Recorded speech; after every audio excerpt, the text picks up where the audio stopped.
Hello folks, my guy here again. Welcome to my home on this very cold is relative, I suppose. I mean, it was 100 degrees yesterday and 60 today. Wow, so of course it feels cold. Anyway, welcome to my home. The name of this video is called The Why Guy Divergence from Many Christian Beliefs. Now, this video is going to rock a few theological boats and beliefs and possibly make some of you very angry with me. That's a possibility. I think maybe unsubscribing from my channel might be appropriate for some. And I completely understand. I really do. And I wouldn't blame you one little bit. I'm simply trying to encourage people to think outside of their indoctrinated box and ask yourself, why do you believe what you believe? So hold on. Hold on. The ride is going to get a little bumpy here on this video.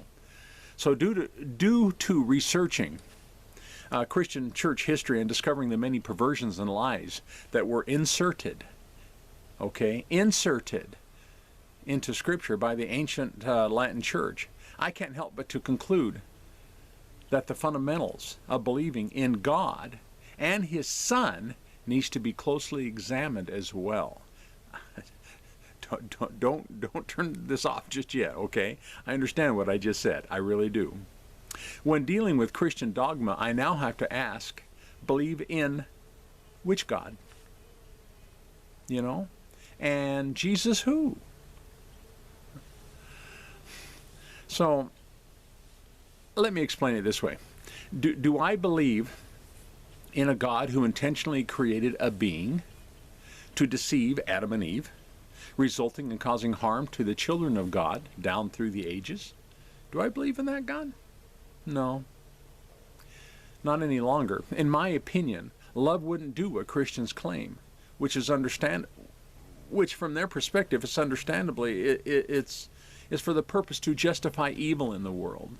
But I want to hit on that, to justify evil in the world. There's another option, folks, besides what Christians have been teaching. That's all I'm saying, and I will back it up. I will back it up. Okay? Scripture tells me that God gave complete dominion over the whole earth, He gave dominion over to mankind of the whole earth, and not over to. He didn't give it over to anyone or anything else. It doesn't say that anywhere. By God doing so, this made Adam, us, the God of this world, and the cause of the evil in it. What does the word dominion mean to Christians anyway? But why guy? Adam in turn gave dominion over to Satan. That's what I was taught. Have you heard that one before? Anyway, that statement is a perfect example of how the ancient Latin Church, via the Vulgate, which is where most of the Bibles came from, has perverted our thinking to believe the word Satan, I didn't say the name, the word Satan is a name of a fictitious pagan Latin invented devil, instead of describing a description of anyone. And in this context, Adam and Eve, who happen to be adversarial to the will of God, because the word Satan means adversary. So it makes complete sense to say adversarial to the will of God. Are you claiming that Adam and Eve is Satan? Why, guy? I have to do it in that voice. I don't know why. I guess probably just to entertain myself.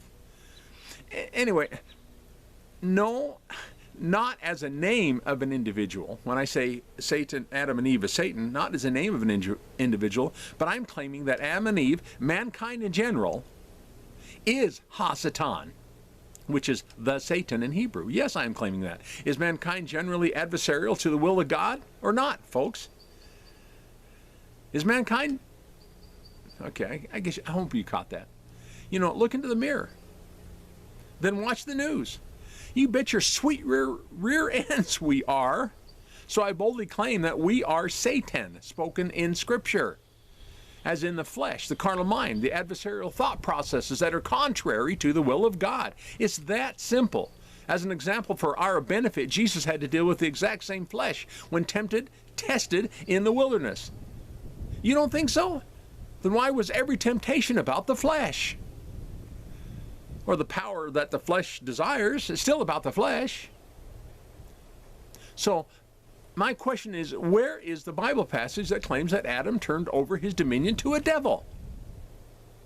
Admit that this is an assumption and a theological conclusion that has been jumped to.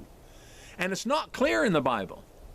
I now believe that the real God of this world, mankind, us, created what we refer to as the ego and pride. And these two things, okay, are what caused, back then, and is still causing harm to the children of God to this very day.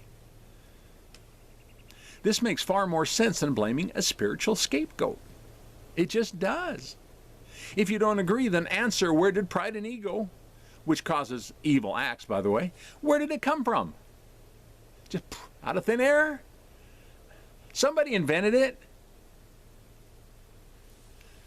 So own it. Just own it. Be honest and own it. Own your pride and ego. Admit that you have evil thoughts that come from you, not from some invisible, somewhere else, enemy, invisible enemy. It's coming from your carnal mind. Own it. Admit it. Because I battle with these kinds of things daily. And there's nothing spiritual about it, folks. It's all in my carnal mind. Ironically, in most cases, it's the pride and ego that I'm talking about that keeps the average Christian from investigating to see if what I'm saying is true. Let's move on. Okay, I no longer believe in a God who asked Abraham to murder his son. Okay? And then he changed his mind at the last moment and supplied an innocent animal to be murdered instead. But of course, according to Christian teaching, it's not considered murder, but defined as a sacrifice. I have to do I got second set of notes here. Sacrifice. God. Anyway, it's defined as a sacrifice, which makes the perversion of murder acceptable in the minds of religiously indoctrinated people. It is now my belief that the God of love stopped Abraham, okay, from murdering Isaac simply because a sacrifice was not God's will, which happens to be mentioned at least 3 times in Scripture that it's not God's will for a sacrifice. Oh, my goodness. Anyway, I no longer believe in the God of murder anymore. I just don't. So which God does Christendom want me to believe in? Speaking of murder, I can even offer some more. According to Jewish history from the Bible, I no longer believe in a God who sanctioned the murder of innocent men, women, and children, along with their animals as well, okay, who lived in various towns and villages throughout ancient Judea. I no longer believe in that God, because my research has told me, second set of notes, my research has told me that barbaric-minded people, sorry about being in your face here, would often commit murder while pillaging their neighbors. And the victors would give their God credit by claiming it was his will for them to do so. However, if they were not victorious over their enemy, then the Jewish tribes would claim that God was punishing them for some reason. Jesus was the answer to their pagan-minded reasoning.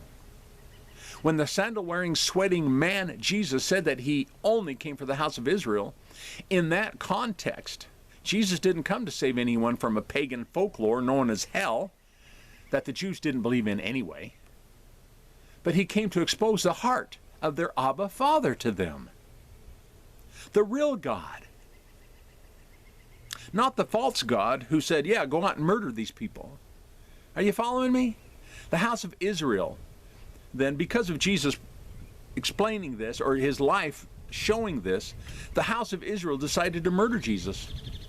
And his willing sacrificial, that's where that word sacrifice comes in, his willing sacrificial act was indeed a loving, holy, beautiful display of greater love has no man than one who gives up his life for his friends. Moreover, it was a display, okay, of God's love for the world by not seeking vengeance for the murderer, but instead God has forgiven all creation for all time. In this regard, that's the God that I believe in. However, a divergence from Christendom is how I consider what men did to Jesus as murder instead of a pagan sacrifice to appease a God who was angry about sin. See, can you see the difference, folks? Christianity considers a murder by men as a noble act. Can you believe it? Well, I used to. So I guess, yeah. Because apparently Jesus came to save us from God's wrath that can result in hell if you, don't take the appropriate steps or make the right choices to keep that from happening. It's all on your shoulders. Not. They unwittingly make it sound as if what Jesus did is more of a sideshow to be observed. Many Christians applaud Jesus for what he did, much like we would applaud a circus act. And what do I mean by those insulting sounding comments? Well, allegorically speaking, and keep that allegorically, that's a very important word, what I'm about to say. Okay, allegorically speaking, isn't it the action of our free will to attend the circus and our choice to purchase a ticket that did the real work of redemption? Are you following me with those questions? So in closing this video, I've just described the pagan Jesus of modern Christianity. So the fundamental is in question because the fundamentals of who Jesus is definitely is in question because I no longer believe in that Jesus who performed an act on the cross so that I could complete the work that he started.